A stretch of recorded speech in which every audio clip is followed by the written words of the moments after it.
మా ఐన్స్టీన్ తెలియకుండా ఒకసారి వాడుతుంది జర చూద్దాం ఆఖరి. ఐన్స్టీన్కి నిన్న అపాయింట్మెంట్ ఇవ్వలేట. వాడుతుంది ప్రాణహిత కట్టి తీరుతాం అంటాడు. ఏది ఈ గడ్డం తెలియతున్నా ఈ గడ్డంలో రాగా మనందరికి బ్రెయిన్ ఏముంటుంది, మనందరికి బ్రెయిన్ ఏముంటుంది, ఈడ ఉంటుంది అవునా కాదా, ఈడ ఉంటుంది. అది ఈ బ్రెయిన్లో ఐన్స్టీన్ కంటే ఎక్కువ తెలివి ఉంది. ఇంత పెద్ద తెలివితో ఇప్పుడు తెలంగాణ అభివృద్ధి చేస్తే ఇక తుమ్మిడి గట్టి కడతాడు, ప్రాణహిత కడతాడు, అవసరమైతే ఎస్ఎల్బీసీల సేవ అందిస్తాడు, ఇక కాళేశ్వరం అమ్మ మొగుడు లాంటి ప్రాజెక్ట్ ఇంకోటి కడతాడు, మూసి పునరుజ్జీవం చేసి ఇన్ని చేస్తాడు. కాబట్టి ఓని అమ్మకి ఇంత తెలివి ఉండేటన్నా. ఇప్పుడు 10 రాష్ట్రాల ముఖ్యమంత్రులకు ఉన్నంత తెలివి మన ఐన్స్టీన్ తెలివికున్నది. ఈ ఐన్స్టీన్ తెలివితో ఇప్పుడు పంచాయతీ వచ్చింది. అందువల్ల ఏం చేస్తాడు, రూపాయలు బిర్రు కడతాడు. అప్పుడు 99% కట్టుబడి చేస్తాడు. మన ఊర్లలో కట్టుబడి చేస్తారు, మీకు ఎరికేగా. అట్లా ఊర్లలో కట్టుబడి బిర్రు కట్టేసి 99% తెలియని ఆస్తాడు. 1%తో తెలంగాణ మొత్తం బంగారుతో చేస్తాడు. 1% తెలివి వాడతాడు మా అన్న ఉత్తమన్న. 1% వాడతాడు. ఆ 1% కూడా ఏంటి తెలుసా, ఇక బిర్రు కట్టాక మళ్ళీ ఎట్లా నుంచి బయటకు కావాలి, గడ్డలోకి వెళ్ళి బయటకు వస్తుంది. విధంగా ఇట్లా గడ్డలోకి వెళ్ళి బయటకు వస్తుంది తెలివి. ఆ తెలివి గడ్డలోకి వెళ్ళి బయటకు వచ్చి మనల్ని చుమ్మిడి గట్టి వాడతాడు, ఎస్ఎల్బీసీలో శివాలను తీస్తాడు, ఎస్ఎల్బీసీ పొర్లుతుంది, పొంగుతుంది, బంగారు తునికైపోతుంది తెలంగాణ. మీకున్నదా గసవంటి తెలివి? మనతో అయ్యేదనా? అయితే ఇంత తెలివి ఉంది కాబట్టి మా అన్న ప్రాణహిత కట్టి తీర్థం అంటాను. కాబట్టి నిన్న మా రేవంత్ అన్న రానియలేదంట. ఓనన్నా అన్న నీ తెలివి నా తెలివి చాలా తేడా, నాదేమో కుటుంబ సెంటర్ తెలివి, మీరేమో గడ్డలో తెలివి, కాబట్టి మరి 2 మ్యాచ్ కావాలి. నిన్న విలువలేదంట. నిన్న పోయిన ప్రాజెక్ట్ ఎవరిదా, ఇది ఇరిగేషన్ డిపార్ట్మెంట్ సంబంధించింది. మంత్రి ఉత్తమాన్నే, కానీ ఉత్తమాన్ని నాకు విలువలే, ఎందుకంటే గడ్డలో తెలివి ఎక్కువ ఉంది కాబట్టి విలువలే. చూడరా తుమ్మిడి గట్టి రివైండ్ డిపిఆర్ ప్రతిపాదనలు రెడీ చేయండి. అధికారులకు మంత్రి ఉత్తమ్ కుమార్ రెడ్డి ఆదేశం. ఆ ప్రాజెక్టు పునరుద్ధరిస్తామని కాంగ్రెస్ మేనిఫెస్టోలో హామీ ఇచ్చినాం. మహారాష్ట్రతో సంప్రదింపులకు సమావేశాన్ని ఏర్పాటు చేసినాం అన్న హామీ ఇచ్చినామంటానుగా. హామీ ఇచ్చినవి 100 ఉన్నాయి. ఏ దాని గురించి చెప్పాలి మీకు? 100 ఉన్నాయి మనం హామీ ఇచ్చినాయి. ఏ హామీ గురించి చెప్పాలి ఇప్పుడు మీకు? హామీల గురించి.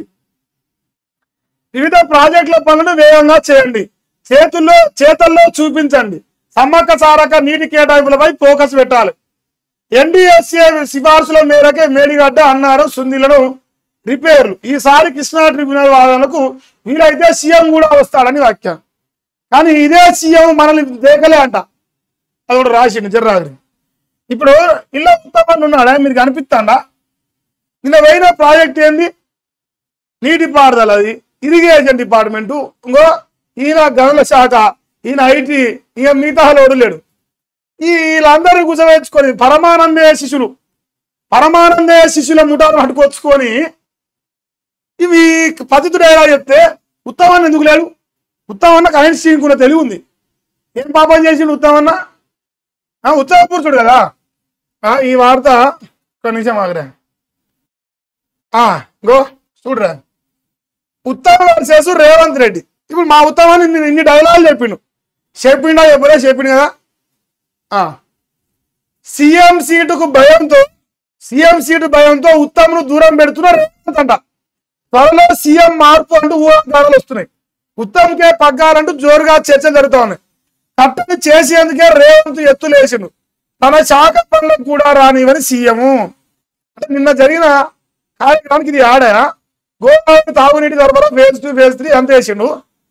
ఇక్కడ ఉత్తమ్ కుమార్ బొమ్మను ఉందా అని వస్తాడా రాడా పక్కన పెట్టి అట్లీస్ట్ ఫోటో అని వేయాలి కదా. ఫోటో కూడా వేయలే. ఎందుకంటే ఉత్తమ్ అన్న కన్నా ముఖ్యమంత్రి పదిస్తారట, రేవంత్ అని ఊడగొడతారట. అందుకే ఉత్తమన్న శాఖకు సంబంధించిన డెవలప్మెంట్ పనికి పోయి కూడా ఉత్తమన్న బొమ్మేలే, ఉత్తమన్న రానేలే. ఎందుకంటే మా ఉత్తమన్న ఐన్స్టీన్ కొంచెం తెలివి ఉంది. మరి అంత తెలివిని మనం తట్టుకోలేడు, రానియలే. ఇంకేంది, గోదావరి తాగునీటి పథకం శంకుస్థాపనకు ఉత్తమ్ కుమార్ రెడ్డికి అందని ఆహ్వానం. శాఖతో సంబంధం లేని మంత్రులతో ప్రారంభోత్సవం. కనీసం పేపర్లో కూడా లేని ఫోటో. ఇది గమ్మతి. ఇదే కదా గమ్మత్ అంటే. కొంతకాలంగా వారు నడుస్తుంది, మీకు అనిపిస్తలేదు. డార్క్ మోడ్ నడుస్తాను. ఒకవేళ వారు నడిపోతే ఒకవేళ ముఖ్యమంత్రి పదవి గుంజుతున్న భయం లేకపోతే ఎందుకు ఉత్తమ్ కుమార్ రెడ్డి పిలవలేదు, ఎందుకు ఉత్తమ్ కుమార్ రెడ్డి రానియలేదు, ఎందుకు ఉత్తమ్ కుమార్ రెడ్డి ఫోటో పెట్టలేదు, మీరు నాకు సమాధానం చెప్పి ఎవరు కాంగ్రెస్ పని ఉంటుంది సమాధానం చెప్పి ఏం టెన్షన్ లేదు.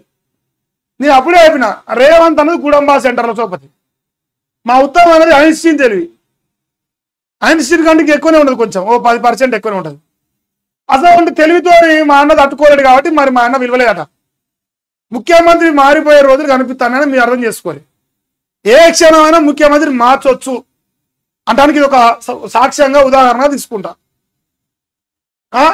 రేవంత్ రెడ్డి వర్సెస్ ఉత్తమ్ కుమార్ రెడ్డి మధ్య కొంతకాలంగా వారు నడుస్తున్న చర్చ నడుస్తుంది. రాష్ట్రంలో త్వరలోనే ముఖ్యమంత్రి మార్పు ఉంటుందని కొంతకాలంగా జోరుగా ఊహాగాలు వినిపిస్తున్నాయి. ఉత్తమ్ కుమార్ రెడ్డికి సీఎం పగ్గాలు ఇస్తారని ప్రచారం జరుగుతుంది. దీంతో రగిలిపోతున్న రేవంత్ రెడ్డి తన స్టైల్లో చెక్ పెట్టేందుకు ప్రయత్నాలు చేస్తున్నట్టు తెలుస్తుంది ఆల్రెడీ అలా అవుపిస్తుంది. దీనిలో భాగంగా సోమవారం జరిగిన గోదావరి తాగునీటి పథకం శంకుస్థాపన ఉత్తమ్ కుమార్ దూరం పెట్టినట్టు సమాచారం. అంతేకాదు కనీసం పేపర్లో కూడా ఫోటో లేకుండా చేశాడన్న ఆరోపణలు కూడా వినిపిస్తున్నాయి. ఇది కాంగ్రెస్ పార్టీలో ముసలం సల్ల మరుగుతాంది. ఇప్పుడు ఏ సెకండ్ అయినా వెళ్ళిపోవచ్చు, విస్ఫోటనం జరగవచ్చు, లావా ఏ సెకండ్ అయినా కాంగ్రెస్ లో పంచాయతీ షురు కావచ్చు. ఏ సెకండ్ ఉత్తమ్ కుమార్ అన్న రేవంత్ అన్న దించేసి ముఖ్యమంత్రి అయ్యే అవకాశాలు కనిపిస్తా ఉన్నాయి. సో రేవంత్ రెడ్డి కుర్చీకి ఎసరు పడ్డది. ఇది మీరు అవునన్నా కాదని నిజం. అందులో భాగంగా ఆయన విలువలేదు. ఇది ముచ్చట.